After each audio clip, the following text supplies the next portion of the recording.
DSR uncut में मैं आज आपके सामने हूँ रामपुर तिराहा कांड को लेकर और उत्तराखंड की उत्पत्ति को लेकर के। उत्तराखंड, अगर आज हम बड़े गर्व के साथ बोल सकते हैं कि उत्तराखंड में हम रहते हैं और उत्तराखंड हमारा राज्य है, तो उसके पीछे बहुत सी ऐसी चीज़ें हैं जिसके बारे में लोगों का जानना बहुत ज़रूरी है। सिर्फ इस राज्य के लिए ही नहीं बल्कि पूरे देश के लिए, पूरी दुनिया के लिए जानना बहुत ज़रूरी है कि आखिरकार उत्तराखंड किन हालातों में हमको मिला और उत्तराखंड के लिए लोगों को कितनी कुर्बानियाँ देनी पड़ी। शुरुआती दौर में जब उत्तराखंड की बात चल रही थी तो लोगों के दिल में ये था कि राजधानी लखनऊ बहुत दूर है। उत्तर प्रदेश में थे हम, राजधानी लखनऊ बहुत दूर है और वहाँ तक पहुँच बहुत ज़्यादा आसान थी नहीं, क्योंकि अगर किसी को किसी भी काम के लिए, विकास के लिए या स्कूल के लिए या शिक्षा के लिए और हेल्थ सिस्टम को लेकर अगर कोई बात करने जाना होता था तो उसके लिए उन्हें साधन नहीं थे चूँकि जाने के, तो उसके लिए उन्हें पहले बहुत मुश्किलों का सामना करना पड़ता था लखनऊ तक पहुंचने के लिए और फिर अपनी बात को रखने के लिए। फिर चाहे वो रास्ते हों, क्योंकि गांव देहात में पहले पगडंडियों को पार करना, फिर उसके बाद वीरान सड़कों को पार करना, जो सड़क के नाम पर सिर्फ सड़क कह सकते हैं उसे, अन्यथा वाहन नहीं चल पाते थे उस पर, इतनी बुरी हालात में सड़कें थीं। और फिर उसके बाद बसों का इंतज़ार करना, फिर धक्के खाते हुए लखनऊ पहुंचना और फिर वहाँ न जाने कितने समय के बाद मुलाकात हो पाती थी संबंधित, और उसके लिए कई कई चक्कर लगाने पड़ते थे कई कई बार। तो तभी पहाड़ के लोगों ने अपनी मुश्किलों को दूर करने के लिए उस समय सोचा कि अगर अपना राज्य हो जाए, पहाड़ी प्रदेश हो जाए, तो शायद जिस विकास को लेकर हम बात करते हैं वो बहुत आसान हो जाएगा हम सभी के लिए, हमारे आने वाली पीढ़ियों के लिए।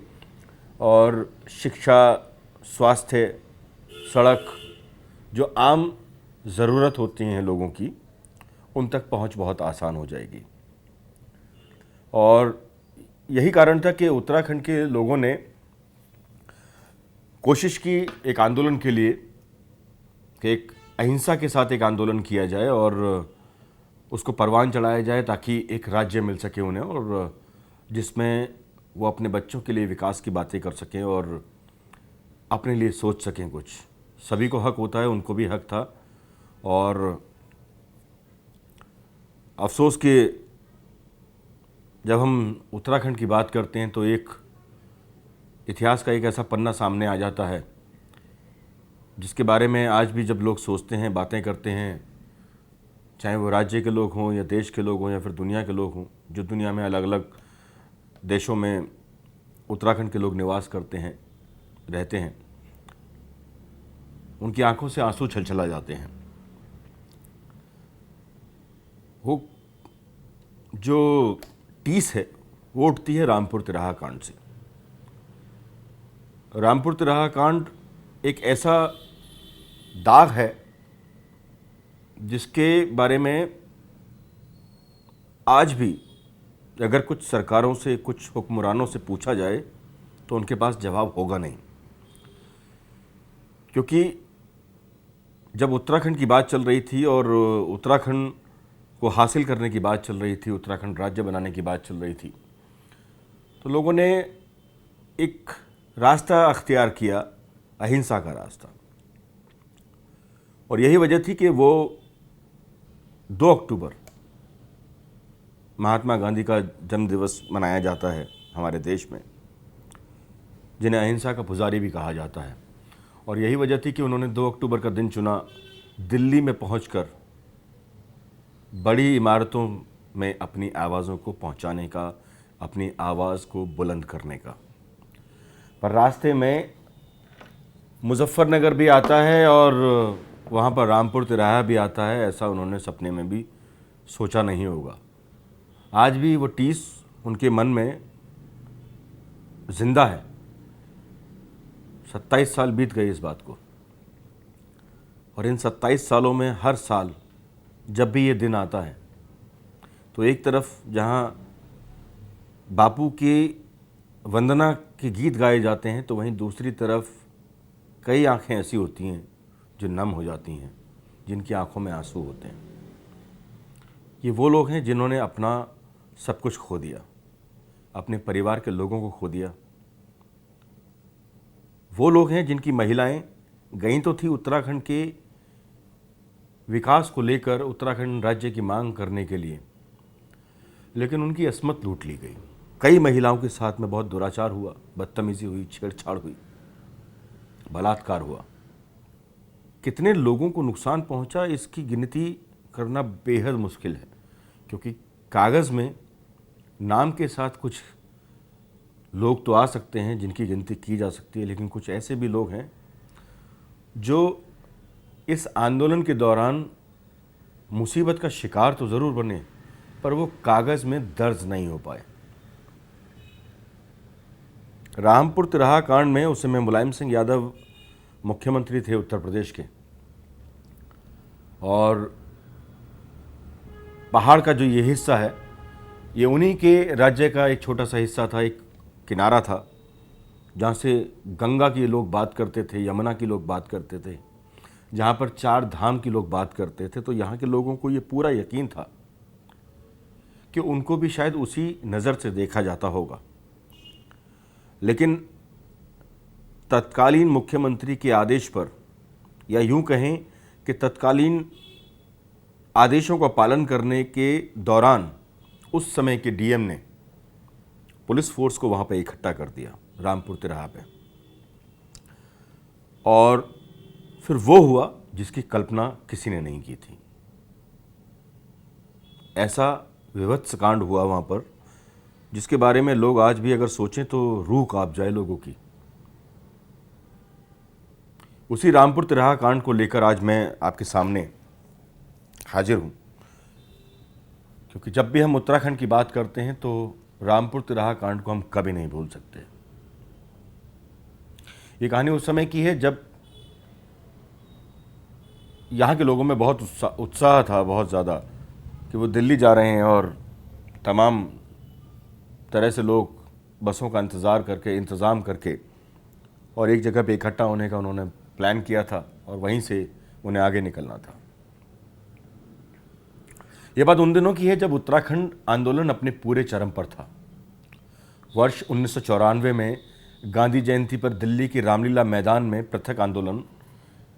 पृथक उत्तराखंड राज्य की मांग को लेकर रैली प्रस्तावित थी, और रैली के लिए गढ़वाल ऋषिकेश से, जो चुंगी ऋषिकेश की थी, वहाँ पर गढ़वाल मंडल से आने वाली सभी बसों को इकट्ठा करने की योजना बनी थी, और यहीं से एक साथ सभी को दिल्ली कूच करना था।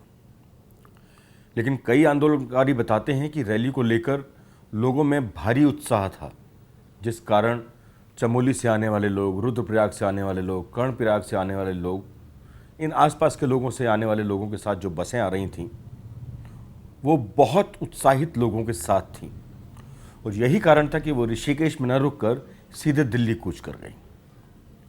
लेकिन इसी बीच मुजफ्फरनगर के रामपुर तिराहे पर 1 अक्टूबर की रात को और 2 अक्टूबर के पूरे दिन, 1994 के दिन जो हुआ, उसके घाव आज भी लोगों को सन्न कर देते हैं। वो टीस आज भी लोगों के दिलों में जिंदा है। उत्तराखंड के गढ़वाल से दिल्ली प्रदर्शन में शामिल होने जा रहे जो आंदोलनकारी थे, उनके लिए 1 अक्टूबर की रात पूरी ऐसी दमनकारी रात थी, ऐसी अमानवीय साबित हुई कि वो 2 दिन इतिहास में काले अध्याय के रूप में छप गए। राज्य में आंदोलन की आग तेज हुई, और पहाड़ में वो नेता जो अक्सर ये कहा करते थे कि पहाड़ ने मुझे वोट नहीं दिया, उन नेताओं को पल भर में ही यहाँ की जनता ने खलनायक बना दिया अपनी नज़रों में, जैसे ही पता लगा कि रामपुर तिराहा पे उनके लोगों के साथ इतना विवत्स हादसा हो गया है जिसकी उन्होंने कभी कल्पना भी नहीं की थी। आंदोलन को दिल्ली तक ले जाने के लिए 1 अक्टूबर को पहाड़ी इलाकों से 24 बसों में सवार होकर कुछ आंदोलनकारी दिल्ली की तरफ रवाना हुए।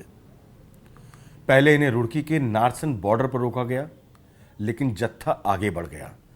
फिर आंदोलनकारियों को रामपुर तिराहे पर रोकने की तैयारी की गई। जैसा मैंने अभी आपको पहले बताया कि किस तरीके से वहां भारी फोर्स तैनात कर दी गई थी तत्कालीन सरकार की तरफ से। 1 अक्टूबर 1994 को मुजफ्फरनगर के रामपुर तिराहे पर आंदोलनकारी और पुलिस में कहासुनी हुई। पहले तभी अचानक नारेबाजी और पथराव शुरू हो गया। इस पथराव में तत्कालीन डीएम अनंत कुमार सिंह घायल हो गए। इसके बाद उत्तर प्रदेश पुलिस ने क्रूरता से लाठीचार्ज किया और करीब 250 आंदोलनकारियों को हिरासत में ले लिया। इसी झड़प के बीच कथित तौर पर पुलिस पर छेड़खानी और रेप के भी आरोप लगे, जिसमें बाद में कई सालों तक मुकदमा भी चला। लेकिन अफसोस कि हमारे यहाँ मुकदमा चलता तो है, पर उसका अंत क्या होता है ये हम सभी जानते हैं। इस बर्बरता के बीच स्थानीय लोगों ने महिलाओं और आंदोलनकारियों को अपने स्थानों पर शरण भी दी। यानी अगर कहा जाए कि प्रशासन शासन तो एक तरफ था, लेकिन वहाँ के जो लोग थे उन्होंने पहाड़ से आने वाले इन लोगों को बचाने की बहुत कोशिश की, उनको शरण दी। जब इस मामले की खबर लगी तो देर रात 3 बजे के करीब 40 बसों से आंदोलनकारी रामपुर तिराहे पर पहुंचे तो फिर से एक बार झड़प हुई। हालांकि 2 अक्टूबर 1994 के दिन मामला ज़्यादा संघर्षपूर्ण स्थिति में पहुंच गया। इसमें यूपी पुलिस ने करीब 24 राउंड फायरिंग की, जिसमें 7 लोगों को अपनी जान से हाथ धोना पड़ा और 1.5 दर्जन लोग घायल हो गए। एक राज्य आंदोलनकारी उस घटना का जिक्र करते हुए बताते हैं कि 2 अक्टूबर को अंधेरे के बीच वो नारसन पहुंचे तो देखा ट्रक और बसें जल रही थीं। सामने की पुलिस चौकी भी जल रही थी। कुछ साथियों के साथ करीब 3 किलोमीटर पैदल चलने के बाद वो रामपुर तिराहा पहुंचे, जहां पर मैंने आपको बताया कि कितना बड़ा हादसा हो गया। चारों तरफ जब वो पहुंचे तो चारों तरफ चीख पुकार मची थी। इस बीच गोलियां चलनी शुरू हो गई। एक गोली उनके ही करीब खड़े सेलाकुई निवासी एक युवा आंदोलनकारी के सिर पर लगी, वो वहीं ढेर हो गया। एक गोली उनके सामने विकासनगर से आए एक व्यक्ति के पैर में लगी। ये देखना था कि वो खुद विचलित हो गए, लेकिन उन्होंने हिम्मत नहीं हारी और शायद यही वजह थी कि हिम्मत नहीं हारी और इसलिए वो जिंदा रहे, क्योंकि उन्होंने किसी तरह से बामुश्किल अपनी जान बचाई। तब रुड़की गढ़वाल सभा के लोग एम्बुलेंस को लेकर मदद के लिए पहुंचे। घायलों को रुड़की अस्पताल में भर्ती कराया गया। गोलीकांड में 7 लोग शहीद हो चुके थे और 4 लोग उस समय तक लापता थे। आंदोलनकारी बताते हैं कि क्रूरतापूर्ण दमन देख वह निहत्ते ही पीएसी के जवानों से भिड़ गए, मगर पीएसी ने उन्हें अपने राइफल की बटों से मारा। उन्हें इतना भी अंदाज़ा नहीं था इस बात का कि ये पहले से ही घायल हैं, इनको और मारने की ज़रूरत नहीं है, लेकिन फिर भी उन्हें बड़ी बेरहमी से मारा गया। जैसे ही रामपुर तिराहा कांड लोगों के बीच में पहुंचा, पहाड़ के लोगों के बीच पहाड़ी राज्य को लेकर जो आंदोलन था वो और जोर पकड़ गया। 6 सालों तक चले इस लंबे संघर्ष के बाद 9 नवंबर 2000 को उत्तर प्रदेश से अलग राज्य उत्तरांचल बना। इस रामपुर तिराहा कांड में कई पुलिसकर्मी और प्रशासनिक अधिकारी ऐसे थे जिन पर एफआईआर दर्ज हुई और फिर 1995 में इस मामले में इलाहाबाद हाई कोर्ट ने सीबीआई जांच के आदेश दिए। लेकिन सीबीआई जांच हम सभी जानते हैं, आगे बताने की ज़रूरत नहीं। इस कांड में 2 दर्जन से अधिक पुलिस वाले ऐसे थे जिन पर रेप, डकैती, महिलाओं के साथ छेड़खानी जैसे मामले दर्ज हुए। साथ ही सीबीआई के पास सैकड़ों शिकायतें दर्ज हुईं। इसके बाद साल 2003 में फायरिंग के मामले में तत्कालीन डीएम अनंत कुमार को भी नामजद किया गया और उत्तराखंड हाई कोर्ट ने एक पुलिसकर्मी को 7 साल जबकि 2 अन्य पुलिसकर्मी को 2-2 साल की सजा सुनाई। वहीं 2007 में तत्कालीन एसपी को भी कोर्ट ने बरी कर दिया और फिर मामला लंबित रहा। मतलब कहा जाए तो यह है कि इतना बड़ा कांड हो गया और कुछ लोग साक्ष्यों के अभाव में बरी हो गए। लेकिन क्या ऐसा संभव है कि किसी को गोली लगी हो पर उसका चलाने वाला कोई ना हो? किसी की अस्मत लूटी गई हो पर उसकी अस्मत लूटने वाला कोई ना हो? किसी को मारा पीटा गया हो पर वो मारने पीटने वाले एग्जिस्ट ही नहीं करते? ऐसा संभव नहीं है। जाहिर बात है कि किसी को मारने के लिए जब राइफल या पिस्टल उठाई जाती है तो उसे फायर करने के लिए एक इंसान की ज़रूरत होती है जो अपनी उंगलियों का इस्तेमाल करता है और एक गोली निकलती है जो सामने वाले व्यक्ति की मौत का कारण बन जाती है। मगर यहाँ ऐसा नहीं हुआ। यहाँ बहुत सारे लोग साक्ष्य के अभाव में बरी हो गए। हमारी न्याय व्यवस्था है और साक्ष्य सबसे ज़्यादा महत्वपूर्ण है। साक्ष्यों को लेकर ही सब चीज़ें चलती हैं और यहाँ के लोगों ने बहुत कोशिश की, हमारे अपने लोगों ने बहुत कोशिश की कि इस हादसे को, जो हादसा उनके साथ हुआ था, उसको किसी तरह से मुकाम पर पहुँचाया जाए। पर अभी तक कुछ लोग कोशिश में तो हैं लेकिन नाकाम हैं। आज रामपुर तिराहा कांड को लेकर लंबा वक्त बीत गया। यहाँ राजनीतिक पार्टियां हैं, कई पार्टियां हैं यहाँ पर, जो एक दूसरे पर कई तरह के आरोप लगाती रहती हैं, फिर चाहे वो कोई भी मुद्दा हो, कोई भी मकसद हो। हालांकि रामपुर तिराहा कांड और 2 अक्टूबर का दिन उत्तराखंड की मांग करने वाले राज्य आंदोलनकारियों के लिए काले अध्याय साबित हुआ। मुजफ्फरनगर के रामपुर तिराहे पर हुए कांड को याद कर लोग आज भी सहम जाते हैं। राज्य का नाम अब उत्तरांचल से बदलकर उत्तराखंड भी हो गया है। आज भी दोषी लोगों को सजा नहीं हो पाई है, जैसे मैंने पहले बताया। अब यहाँ के लोग जो कभी राज्य की बात करते थे, जो कभी छोटे नेता हुआ करते थे, जिनका लखनऊ दौरा होता था और उनके आला कमान कहें या जो भी करता धरता कहें वो लखनऊ बैठते थे, उनमें तब और आज के ज़माने में बहुत फ़र्क हो गया है। आज लोग पहाड़ को छोड़कर देहरादून की तलहटी में बसने लगे हैं। सब लोगों ने पहाड़ धीरे धीरे कर छोड़ना शुरू तो कर दिया है। लोग बड़ी बड़ी ज़िंदगी, अच्छी अच्छी ज़िंदगी जी रहे हैं। पर कुछ लोग आज भी ऐसे हैं जो उस कहानी को सुनकर याद करके आज भी रो पड़ते हैं। और वाकई उत्तराखंड के जो नेता हैं, जो पालनहार अपने आप को कहते हैं, अगर वो उस राज्य की नींव रखने वाले लोगों के बारे में सोच नहीं सकते,